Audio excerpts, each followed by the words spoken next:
Hello and welcome to Beyond My Knowing. I'm Chris Hackala, and today we have the privilege of doing our reading in a sweat lodge. This is a very sacred spot, and the energy here is exceptional. And anyway, the we'll give you a couple shots here in a little bit. And today we are actually starting this episode of when we traveled to the Sacred Valley in Peru. Let's see, today is the 19th of March, and I know it's been a while since we had an episode. Life in the 3D world has been kind of busy, and the energy today, which is we are in equinox energy, and it is off the chart already. So let's get started. In this episode, we will be in the Sacred Valley in Peru, and this starts in July of 2024. Now, my visions with Chiedo and grandmother Moqton are starting to make sense. Chiedo is one of my previous incarnations in the Sacred Valley, and we worked, or I should say I, as Chiedo, worked very closely with the Peruvian elders of Machu Picchu. It was these Peruvian elders that applied the pyramid and the moon astrally to the inside of my leg in 2019. And they did this to start my ascension and to speed up my waking up from my 3D life. The light language that Grandmother Moqton showed me is directly connected to the energetic portal work of Machu Picchu and the Sacred Valley. This light language that Grandmother Moqton showed me is from this brotherhood. It represents many things. First and foremost, protection and energy amplification. August 2024. This is our trip to the Sacred Valley. The day has come to hop on the plane and travel to the Sacred Valley. The four of us, our two friends, Gidget and Frank, and my beloved and I. It was a long flight, close to 24 hours, and then we finally landed in Cusco. We met our driver outside the airport, and he took us to a small town called Pisac. The elevation here is about 9,700 feet. He drove us up to the house, which was on a hill, I guess on a mountainside, and we were going to stay there for a few days and do ceremony. Before leaving the States, we had spoke with a Wachumera. She was going to make the Wachuma, which is grandfather medicine, for our ceremony. Once we got settled, we got in touch with the Wachumera to find out where she was in Pisac. As synchronicity works, we passed her house on the windy mountain road to where we were staying. And we could literally walk down the mountain behind our house to her house. She is a beautiful and kind soul, and we could feel her prayers in the Wachuma. The next day, ceremony. It was early morning. The sky was blue with some pretty clouds blowing through. Frank was getting the Wachuma ready, pouring it into our cups. We went outside in the backyard and started our meditation and blessing for the grandfather medicine.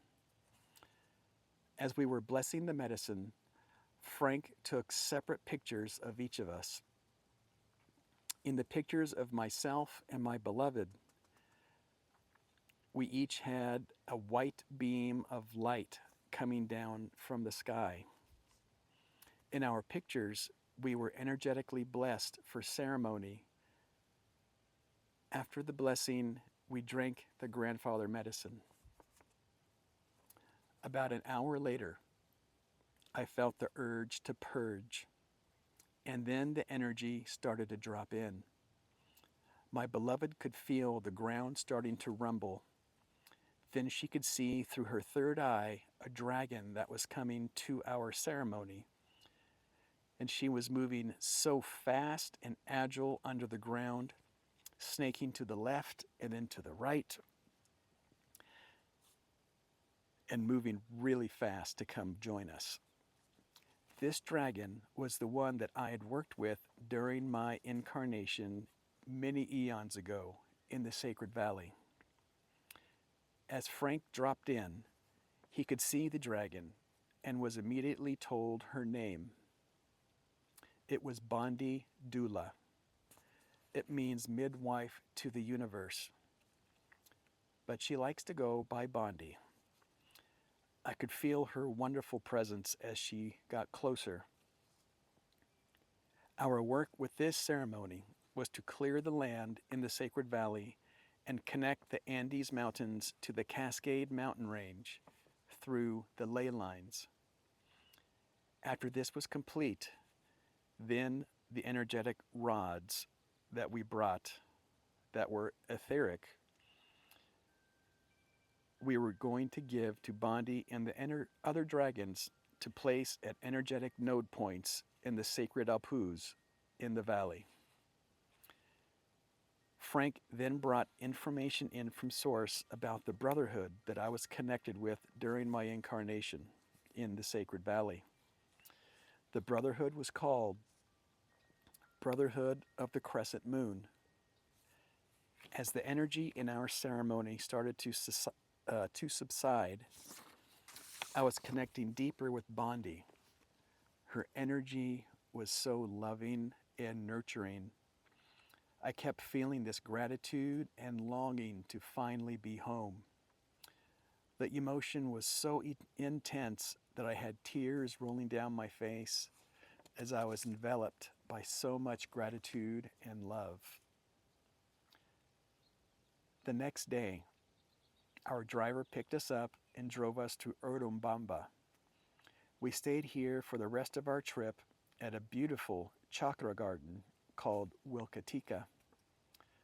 All of the flowers here were so beautiful. It was here that our long-tailed hummingbird showed up as our guide through all of the chakras. Brother Vince had seen this in a vision before we left. Once we settled, we enjoyed the frequencies of each of the individual chakras of the energies of the land. There was a very ancient tree at the back of the chakra gardens. This was the abuela tree. I shared my energy with her and sat next to her in meditation. Then I placed my hands and her feet on her strong trunk. I could feel her flowing energy that was stern and loving. We shared our gratitude with each of the chakras this day, and then we were at peace. The next day, the clouds had parted, and I could feel that this was the day when I needed to find the sun as it was setting so I could embody the condor. I found one spot in the chakra garden underneath these towering 15-foot tall cactus. They were amazing.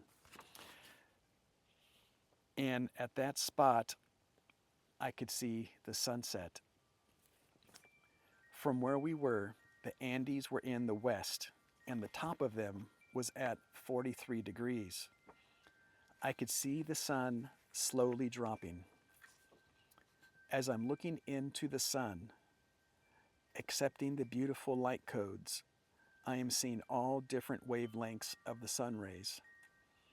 Then, multiple rays combined in the middle, creating a multicolor waterfall of orbs.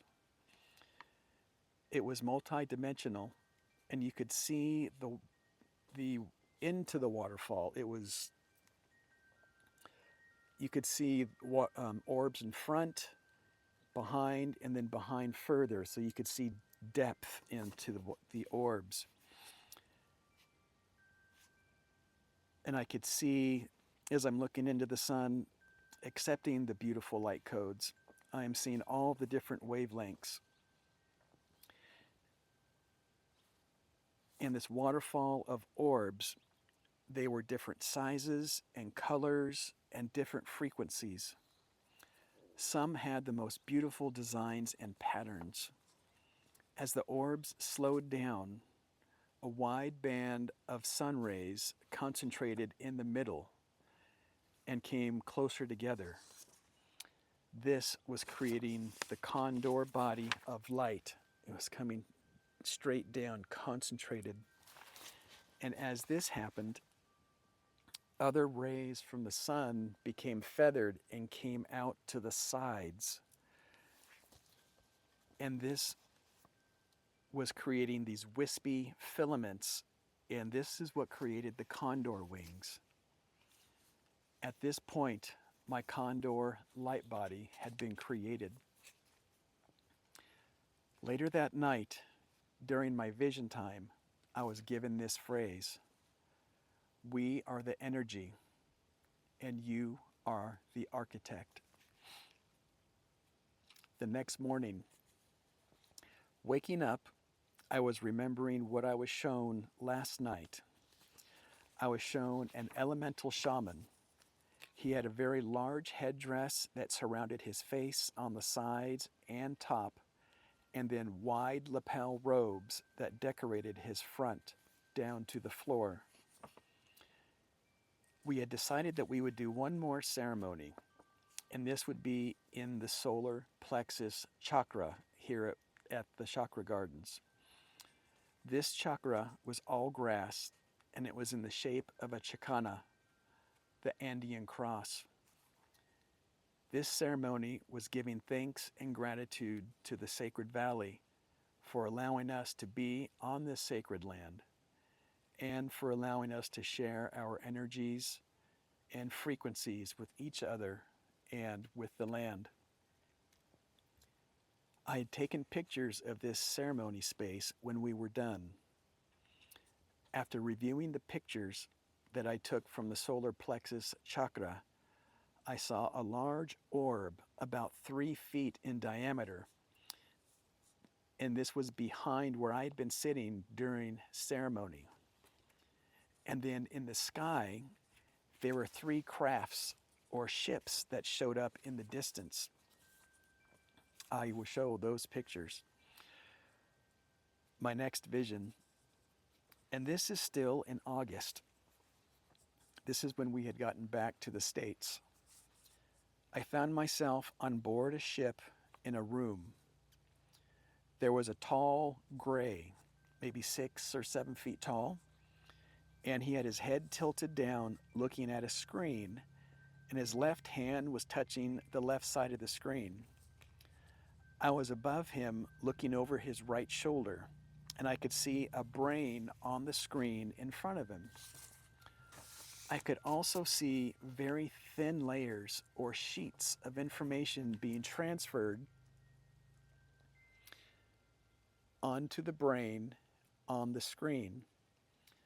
I don't know whose brain it was, and I don't know if I astral traveled there, or if I remote viewed it, or if I was taken there.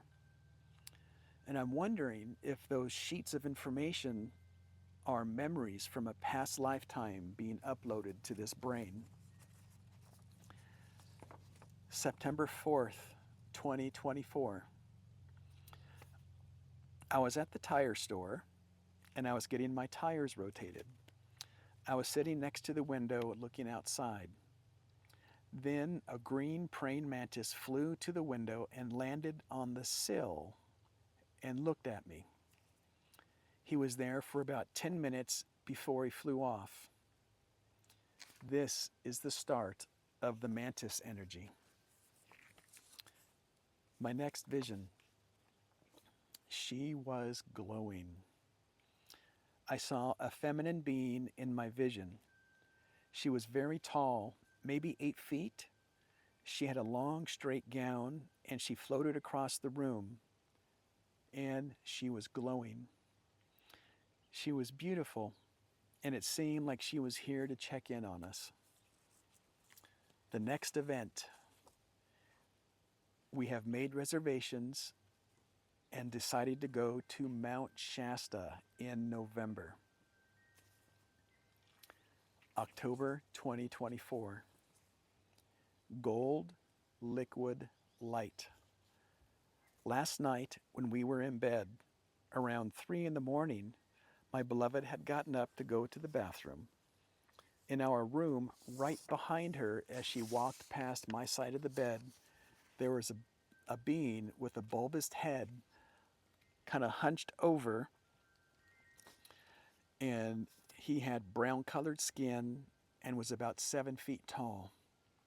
As my beloved started down the stairs, he stayed in our room at the side of our bed. And then I saw gold-colored liquid light by his mouth. I told him, "I see you," and then he vanished.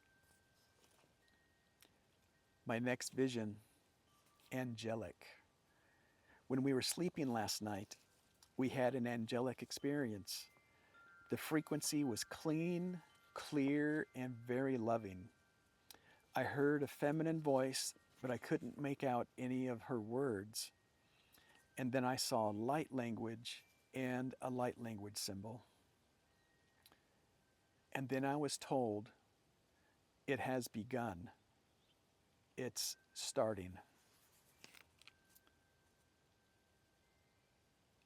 My next vision, Tibetan monks. And my beloved had gotten part of this vision also. My beloved had gotten downloads about the Tibetan monks. They lived high up in the Himalayas, and there they did their work for the ascension of Gaia's planetary grid. And that included portals, ley lines, and Gaia's net. They were called the Divine Order of Ascended Monks. They have a galactic race that helps them and teaches them. This brown, bulbous head being that was next to my bed with the liquid gold breath, he is one of those beings that works with the monks.